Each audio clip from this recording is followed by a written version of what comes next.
Kasus mengerikan terjadi di kamar nomor 803, di mana keluarga Chi yang menyewa apartemen Socho sejak tahun 2007 ditemukan dalam kondisi tewas dan tubuh mereka dicincang secara mengerikan. Pelaku kejahatan memotong tubuh korban menjadi potongan kecil, merebusnya, dan kemudian menyimpannya ke dalam 42 kantong plastik.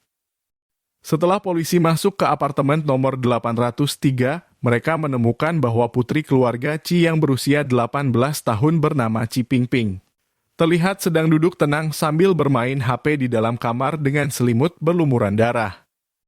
Menurut pengakuan Chi Pingping, dia tinggal bersama puluhan potongan tubuh orang tuanya selama 4 hari. Yang membuat mereka terkejut, Chi Pingping bahkan mengakui bahwa dia sendiri adalah pembunuh orang tuanya. Jadi mengapa Chi Ping begitu kejam membunuh kedua orang tuanya? Halo, selamat datang di Sigma Story. Senang bertemu dengan kalian lagi. Chi Pingping lahir pada tanggal 15 Februari 1991. Karena orang tuanya sering bekerja jauh dari rumah, semasa kecilnya Chi Ping tumbuh besar bersama kakek dan neneknya. Belakangan, ketika orang tuanya sudah mendapat sedikit uang, Chi Ping juga mencapai usia sekolah. Mereka kemudian membawanya ke tempat keduanya bekerja, dan sejak itu Chi Ping tinggal bersama kedua orang tuanya di kota Zhongshan. Ayah Chi Ping bernama Chi Yunxi adalah seorang sopir truk yang sering berangkat kerja pagi dan pulang larut malam. Ibunya bernama Li Xuixiang adalah seorang ibu rumah tangga yang terkadang menjual polis asuransi untuk menambah penghasilan keluarga. Meski kehidupan mereka tidak kaya, mereka hidup cukup nyaman. Karena ingin menebus masa kecil Chi Ping yang sering mereka tinggalkan, pasangan ini sangat memanjakan putri mereka. Di mata para tetangganya, Chi Ping sangat penurut dan sopan, sering berpenampilan modern dan suka merias wajah. Hubungan dirinya dan ibunya bukan hanya sekedar hubungan ibu dan anak, tapi juga seperti dua sahabat dekat. Para tetangga sering melihat mereka berjalan dan berbelanja bersama, dan sekilas, keluarga ini terlihat sangat hangat dan harmonis. Namun suatu hari, terjadi kecelakaan yang mengguncang ketenangan dan kebahagiaan keluarga ini. Chi Yunxi yang sedang mengendarai truk untuk mengangkut barang seperti biasa, tiba-tiba mengalami kecelakaan lalu lintas saat dalam perjalanan pulang. Meskipun hanya mengalami luka ringan di dahinya, dokter khawatir akan risiko gegar otak. Setelah melakukan pemeriksaan lebih lanjut, mereka menemukan bahwa Chi Yunxi menderita penyumbatan pembuluh darah otak. Akibatnya, Chi Yunxi tidak lagi bisa menjadi sopir, menyebabkan keluarga kehilangan sumber pendapatan dan mengeluarkan banyak uang untuk biaya pengobatan. Dalam menghemat biaya pengeluaran, keluarga mereka harus pindah ke apartemen nomor 803, Gedung Sacho di kota Zhongshan karena harga sewa di sana lebih terjangkau. Pada awalnya ibu dan anak terus mendorong Chi Yunxi agar tetap optimis selama menjalani pengobatan. Hanya saja kehidupan sulit dan rasa sakit fisik membuat Chi Yunxi semakin putus asa. Ia mulai melarikan diri dengan minum alkohol untuk mengatasi kesedihannya, yang semakin memperburuk kondisi pemulihannya. Li Huixiang adalah wanita kuat yang tidak tahan dengan kelemahan suaminya, sehingga mereka mulai sering bertengkar. Setelah pertengkaran, Chi Yunxi beralih ke alkohol, yang tanpa disengaja membuat kondisinya semakin memburuk. Setelah keluar dari rumah sakit, tidak lama kemudian kesehatan Chi Yunxi kembali memburuk. Kedua kakinya mengalami kelumpuhan akibat komplikasi dari penyakitnya, membuatnya tidak bisa berjalan. Dia hanya bisa menghabiskan kesehariannya dengan berbaring di kamar. Ia berulang kali menyatakan bahwa hidup terlalu melelahkan dan lebih baik mati untuk kebaikan dirinya dan keluarga. Saat bertengkar dengan Huixiang, Chi Yunxi mengungkapkan niatnya untuk bunuh diri. Sang istri sangat marah dan berkata, "Baiklah, kalau begitu ayo kita mati bersama. Chi Ping, sekarang belilah obat tidur, dan kita semua akan bunuh diri bersama." Meskipun Huixiang berkata begitu, sebenarnya dia hanya asal bicara karena muak dengan sikap suaminya. Tetapi tanggapan ini berbeda dengan Chi Ping. Tanpa disadari oleh Huixiang, pernyataan marahnya secara tak terduga membuat Chi Ping benar-benar berpikir bahwa seluruh keluarganya akan mati bersama. Saat itu, Ciping masih duduk di bangku kelas 12 dan tekanan untuk belajar di sekolah sangat besar. Setiap kali dia pulang ke rumah, dia selalu melihat kedua orang tuanya terus-menerus bertengkar, membuat suasana hati Ciping sering menegang. Ketika mendengar orang tuanya bertengkar, tanpa disadari Ciping pergi ke toko terdekat untuk membeli obat tidur. Karena obat tidur termasuk dalam kategori produk khusus, pembelian ini memerlukan registrasi identitas. Sehingga Ciping menggunakan 3 nama palsu yang berbeda untuk pergi ke 3 apotek guna membeli dosis yang cukup untuk mereka bertiga. Tidak disangka, tragedi terjadi sebelum Ciping bisa menggunakannya, yaitu pada malam tanggal 11 September 2009. Setelah pulang sekolah, Ciping duduk seperti biasa di kamarnya, sementara di kamar sebelah, Ci Yungsi dan Hui Xiang masih terus bertengkar. Suasana pertengkaran membuat Ciping yang berada di dalam kamar merasa tercekik. Pertengkaran ini sebenarnya karena masalah sepele. Ci Yungsi yang menganggur ingin melihat siaran televisi lebih lama, sedangkan Hui Xiang ingin mematikan televisi karena dia besok harus kembali bekerja. Kejadian inilah yang membuat keduanya tanpa rasa takut menumpahkan keluhan di antara keduanya yang terjadi selama bertahun-tahun. Kali ini Hui Xiang dengan marah berteriak kepada suaminya, "Setiap hari kamu mengatakan bahwa kamu tidak ingin hidup dan aku juga tidak ingin hidup. Entah kita sebaiknya bercerai atau sekarang kita mati bersama." Ketika mendengar kalimat ini, Ciping benar-benar kehilangan kendali dirinya. Masa kecilnya tidak mendapat perhatian dari kedua orang tuanya, dan setelah dewasa, dia hanya menghabiskan beberapa tahun dalam kebahagiaan. Kemudian, keluarganya dihadapkan pada perceraian yang dia tolak dengan keras, bahkan ia berpikir lebih baik seluruh keluarganya mati bersama daripada hidup secara terpisah. Emosi Ciping kemudian meledak, dan seperti binatang gila, dia berlari masuk ke dalam kamar orang tuanya dan menggunakan kantong plastik untuk menutupi kepala Hui Xiang sambil terus mencekik leher ibunya. Hui Xiang tidak pernah menyangka bahwa anak perempuannya bisa melakukan hal seperti itu. Ciping yang memiliki tinggi 160 cm, jauh lebih tinggi dari ibunya, menggunakan keunggulan tinggi badannya untuk mendorong ibunya ke tempat tidur dan menekan tubuh ibunya dengan kedua kakinya.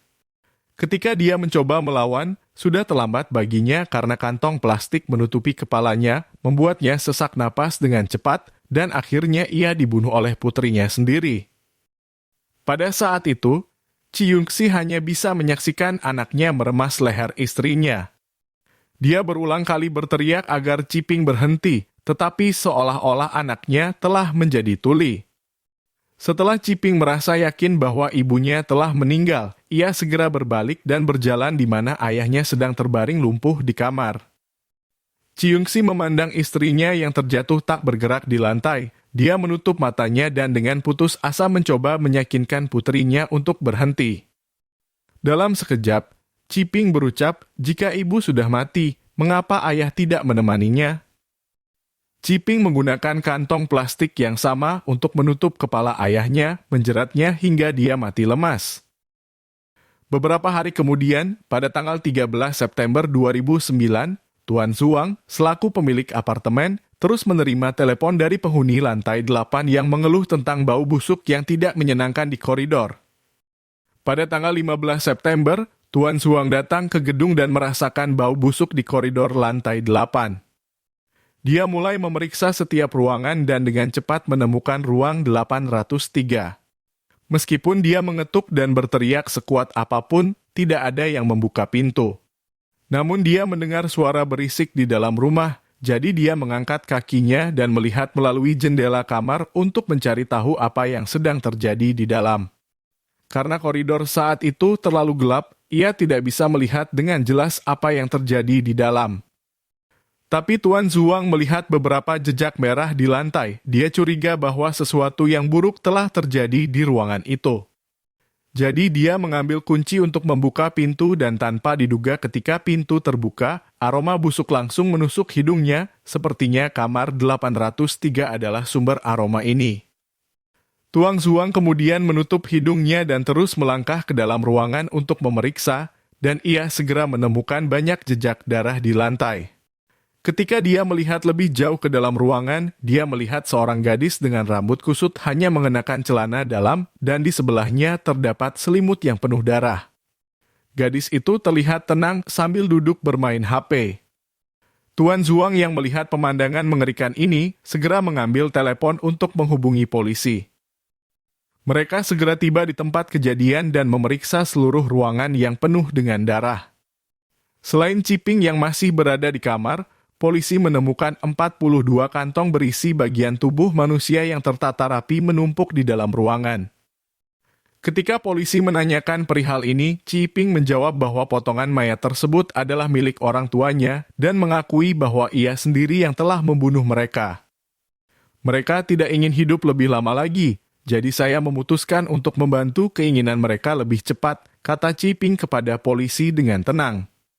Saya khawatir jenazah mereka akan berbau, jadi saya membeli beberapa pisau untuk memotong dan merebusnya agar baunya berkurang, lalu saya memasukkannya ke dalam kantong plastik dan menutupnya dengan rapat. Polisi masih tidak percaya bahwa gadis yang berdiri di depan mereka adalah pembunuh dan pelaku pemotongan tubuh kedua orang tuanya. Namun ketika kesaksian Ciping dibandingkan dengan informasi yang mereka kumpulkan dari tempat kejadian, penyelidikan akhir menunjukkan bahwa semua ucapan Ciping menunjukkan kebenaran. Di dalam rumah, mereka menemukan barang bukti berupa 10 pisau buah, di antaranya 8 sudah tumpul dan hanya terdapat sidik jari Ciping. Semua petunjuk menunjukkan bahwa pelaku pembunuhan dan pemotongan tubuh kasus ini adalah putri dari korban, yaitu Ciping. Polisi segera melakukan pemeriksaan mental terhadap pelaku, namun hasilnya mengejutkan mereka. Informasi menunjukkan bahwa Ciping tidak menderita penyakit mental dan sepenuhnya mampu menanggung tanggung jawab pidana dan perdata. Setelah itu, polisi merangkum ulang kasus ini sebagai berikut. Ciping merasa tertekan ketika ayahnya, Ciyungxi, mengalami sakit parah dan membuat keluarga mereka selalu bertengkar setiap hari. Tekanan dari keluarga dan sekolah membuatnya kehilangan kesabaran dan akhirnya Ciping pergi membeli obat tidur untuk bunuh diri bersama keluarganya. Namun, obat belum sempat digunakan karena saat bertengkar dengan orang tuanya, dia kehilangan kendali dan membunuh keduanya. Kemudian, Ciping pergi membeli pisau untuk memotong dan memasak bagian tubuh mereka, lalu memasukkannya ke dalam 40 kantong plastik dan hidup bersama mayat dalam kurun waktu 4 hari. Pada tanggal 31 Oktober 2010, kasus ini diadili secara terbuka di Pengadilan Rakyat tingkat menengah di Zhongshan. Karena kasus ini menarik perhatian masyarakat, banyak orang datang untuk menyaksikan. Tidak hanya penduduk setempat Zhongshan yang tertarik, tetapi juga penyidik yang sedang menyelidiki kasus ini serta lebih dari 100 mahasiswa dari Institut Teknologi Guangdong. Namun, dalam persidangan, Ciping tiba-tiba mengubah kesaksiannya. Ia mengklaim bahwa dia membantu membebaskan orang tuanya dari rasa sakit dengan mengakhiri kehidupan keduanya saat mereka overdosis setelah menelan puluhan kapsul obat tidur. Perubahan kesaksian Ciping mengejutkan semua orang, karena membunuh dalam kemarahan dan membantu korban melakukan bunuh diri adalah dua motif pembunuhan yang sangat berbeda. Perubahan ini akan memengaruhi hasil persidangan dan hakim bertanya mengapa kesaksian terdakwa berbeda kali ini. Ciping kemudian menjelaskan bahwa kesaksian sebelumnya disampaikan saat ia merasa tidak ingin hidup lagi, sementara kesaksian kali ini menyatakan bahwa ia telah menemukan harapan untuk hidup kembali. Di persidangan, Ciping mengubah sikap dingin dan diamnya menjadi keinginan untuk hidup. Pengacara pembela menegaskan bahwa motif pembunuhan Ciping sebenarnya adalah untuk membebaskan rasa sakit orang tuanya, bukan untuk tujuan jahat. Kali ini, di ruang sidang, kabar mengejutkan disampaikan bahwa Ciping bukanlah anak kandung Ciyungxi dan Huixiang, tetapi diadopsi oleh mereka sejak bayi. Informasi yang terus berubah mengejutkan semua pihak yang mengikuti kasus ini, sehingga pengadilan terpaksa menunda persidangan. Putusan akan diumumkan setelah bukti-bukti terkait diklarifikasi. Sidang kedua berlangsung setengah tahun kemudian, di mana pengadilan memeriksa dan menganalisis setiap keterangan dari Ciping. Salah satunya adalah apakah orang tua Ciping memang telah meminum obat tidur. Kejaksaan memastikan bahwa tidak ada obat tidur di perut kedua korban.